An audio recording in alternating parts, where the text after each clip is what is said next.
வணக்கம். பைபிளை முழுவதுமாக வாசிக்கும் நம் லட்சிய பயணத்திற்கு உங்களை அன்புடன் வரவேற்கிறேன்.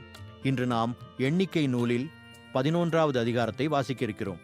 இதுவரை நாம் மொத்த நூல்களில் 10.68% நூல்களை வாசித்து முடித்துவிட்டோம். இன்னும் சில நூல்களை முடித்தால் நம் பயணம் வெற்றிகரமாகும். இன்றைய வாசிப்பின் மூலம் அந்த இலக்கை இன்னும் முன்னோக்கி நகர்த்துவோம். வாங்க தொடங்குவோம். தபேரா பலி. பின்னர் ஆண்டவரின் செவிகளில் படுமாறு தங்கள் கடினப்பாடுகளை பற்றி மக்கள் முறையிட்டனர். ஆண்டவர் அதை கேட்டபோது அவருக்கு சினம் மூண்டது. ஆண்டவரின் நெருப்பு அவர்களிடையே பற்றி எரிந்தது. பாளையத்தின் கடைக்கோடி பகுதிகள் சிலவற்றை அது எரித்துவிட்டது. அப்போது மக்கள் மோசேயிடம் அழுதனர். மோசே ஆண்டவரிடம் மன்றாடவே நெருப்பு அணைந்தது. எனவே அந்த இடத்துக்கு தபேரா என்று பெயராயிற்று. ஏனெனில் ஆண்டவரின் நெருப்பு அவர்களிடையே எரிந்தது. மோசே 70 தலைவர்களை தேர்ந்தெடுத்தல். மேலும் அவர்களிடையே இருந்த பல இன மக்கள் உணவில் பெருவிருப்பு கொண்டனர். இஸ்ரேல் மக்களும் மீண்டும் அழுது கூறியது, நமக்கு உண்ண இறைச்சி யார் தருவார்? நாம் எகிப்தில் செலவின்றி உண்ட மீன், வெள்ளரிக்காய், கொம்மட்டிக்காய், கீரை, வெங்காயம், வெள்ளைப்பூண்டு ஆகியவற்றின் நினைவு வருகிறது. ஆனால் இப்பொழுதோ நம் வலிமை குன்றிப் போயிற்று. மன்னாவை தவிர வேறு எதுவும் நம் கண்களில் படுவதில்லையே. மன்னா கொத்துமல்லி விதை போன்றும் அதன் தோற்றம் முத்து போன்றும் இருந்தது. மக்கள் வெளியில் சென்று அதை சேகரித்தனர். அரவை கல்லில் அரைத்தனர் அல்லது உரலில் போட்டு இடித்தனர். பானைகளில் அதை வேக வைத்து அதில் அப்பங்கள் செய்தனர். அதன் சுவை எண்ணெயில் செய்த அப்பங்களின் சுவையை ஒத்திருந்தது. இரவில் பாளையத்தின் மேல் பனி விழும்போது மன்னாவும் அதனுடன் விழுந்தது. எல்லா வீடுகளிலும் இருந்த மக்களும் தம் தம் கூடார வாயிலிருந்து அழும் குரலை மோசே கேட்டார். ஆண்டவரின் சினம் கொழுந்து விட்டெறிந்தது. மோசேக்கும் அது பிடிக்கவில்லை. மோசே ஆண்டவரிடம் கூறியது, உம் அடியானுக்கு ஏன் இந்த கேடு?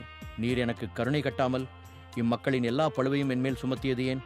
இம்மக்களையெல்லாம் நானா கருத்தரித்தேன், நானா இவர்களை பெற்றெடுத்தேன். பால் உண்ணும் குழந்தையை ஏந்திச் செல்பவள் போன்று இவர்களை மார்போடு ஏந்தி அவர்கள் மூதாதையருக்கு நான் வாக்களித்திருந்த நாட்டுக்கு கொண்டு செல் என்று நீர் சொல்வானேன்? இம்மக்கள் அனைவருக்கும் கொடுக்க வேண்டிய இறைச்சிக்கு நான் எங்கு போவேன்? அவர்கள் எனக்கு முன் அழுது, உண்ண எங்களுக்கு இறைச்சி தாரும் என்றும் கேட்கிறார்களே. நான் தனியாக இம்மக்கள் அனைவரையும் கொண்டு செல்லவே முடியாது. இது எனக்கு மிக பெரும் பழு. இப்படியே எனக்கு செய்வீரானால் உடனே என்னை கொன்றுவிடும். உம் பார்வையில் எனக்கு தயை கிடைத்தால் இந்த கொடுமையை நான் காணாதிருக்கட்டும். ஆண்டவர் மோசேயிடம் சொன்னது, இஸ்ரேல் மூப்பரில் 70 பேரை என்னிடம் கூட்டி வா. அவர்களை சந்திப்பு கூடாரத்துக்கு அழைத்து வா. அவர்கள் அங்கே உன்னோடு நிற்கட்டும். நான் இறங்கி வந்து அங்கே உன்னோடு பேசுவேன். உன்னிலிருக்கும் ஆவியில் கொஞ்சம் எடுத்து நான் அவர்களுக்கு அளிப்பேன். நீ மட்டும் சுமக்காதபடி மக்களின் பழுவை அவர்களும் உன்னோடு சேர்ந்து தாங்குவார்கள். மக்களிடம் சொல், நாளை உங்களை தூய்மைப்படுத்திக் கொள்ளுங்கள். நீங்கள் இறைச்சி உண்பீர்கள். ஆண்டவரின் செவிகளில் பட நமக்கு உன்னிறைச்சி யார் தருவார்? எகிப்தில் எங்களுக்கு எவ்வளவோ நன்றாக இருந்தது என்று அழுதிருக்கிறீர்கள். எனவே ஆண்டவர் உங்களுக்கு இறைச்சி தருவார். நீங்கள் உண்பீர்கள். 1 நாள், 2 நாள், 5 நாள், 10 நாள், 20 நாள் அல்ல. அது உங்கள் மூக்கில் வெளிவந்து உங்களுக்கு திகட்டி போகும் வரை 1 மாதம் முழுதும் உண்பீர்கள். ஏனெனில் உங்களிடையே இருக்கும் ஆண்டவரை நீங்கள் புறக்கணித்து விட்டீர்கள். ஏன் நாங்கள் எகிப்திலிருந்து வந்தோம் என்று கூறி அவர் முன் நீங்கள் அழுதிருக்கிறீர்கள். ஆனால் மோசே கூறியது, என்னோடு இருக்கும் காலாட்படையினர் எண்ணிக்கையோ 6 இலட்சம். அவர்கள் 1 மாதம் முழுதும் உண்ண அவர்களுக்கு இறைச்சி தருவேன் என்று நீர் சொல்லியிருக்கிறீர். அவர்களுக்கு போதுமானதாயிருக்கும்படி ஆட்டு மந்தையும் மாட்டு மந்தையும் அடிக்கப்படுமோ? அல்லது அவர்களுக்கு போதுமான அளவில் கடலின் மீன்கள் எல்லாம் அவர்களுக்காக பிடித்துச் சேர்க்கப்படுமோ? ஆண்டவர் மோசேயிடம், ஆண்டவரின் கை குறுகிவிட்டதா? இப்போது எனது வார்த்தையின்படியே உங்களுக்கு நடக்குமா இல்லையா என்று பார் என்றார். அவ்வாறே மோசே வெளியே சென்று மக்களிடம் ஆண்டவரின் வார்த்தைகளை கூறினார். மக்களின் மூப்பரில் 70 பேரை அழைத்த கூடாரத்தைச் சுற்றிலும் அவர்களை நிறுத்தி வைத்தார். பின்னர் ஆண்டவர் மேகத்தில் இறங்கி வந்து அவரோடு பேசினார். அவரிலிருந்த ஆவியில் கொஞ்சம் எடுத்து 70 மூப்பருக்கு அளித்தார். ஆவி அவர்கள் மேல் இறங்கவே அவர்கள் இறைவாக்கு உரைத்தனர். அதன் பின்னர் அவர்கள் அப்படி செய்யவில்லை. 2 மனிதர் பாளையத்திலேயே தங்கிவிட்டனர். ஒருவன் பெயர் எல்தாது, மற்றவன் பெயர் மேதாது. அவர்கள் மீதும் ஆவி இறங்கியது. பதிவு செய்யப்பட்டவர்களில் இவர்களும் உண்டு. ஆனால் அவர்கள் கூடாரத்துக்கு சென்றிருக்கவில்லை. ஆகவே அவர்கள் பாளையத்திலேயே இறைவாக்குரைத்தனர். ஓர் இளைஞன் ஓடிவந்து மோசேயிடம், எல்தாதும் மேதாதும் பாளையத்தில் இறைவாக்குரைக்கின்றனர் என்று சொன்னான். உடனே தேர்ந்தெடுக்கப்பட்டோரில் ஒருவரும் மோசேயின் ஊழியரும் நூனின் மைந்தருமான யோசுவா, மோசே, என் தலைவரே, அவர்களை தடுத்து நிறுத்தும் என்றார். ஆனால் மோசே அவரிடம், என்னை முன்னிட்டு நீ பொறாமைப்படுகிறாயா?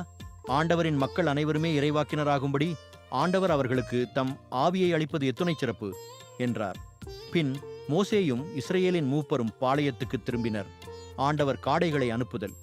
மேலும் ஆண்டவரிடமிருந்து 1 நாள் பயணத் தொலையிலும் மறுபுறம் 1 நாள் பயணத் தொலையிலும் பாளையத்தை சுற்றி தரைக்கு மேல் 2 முழ அளவு உயரத்தில் விழும்படி செய்தது.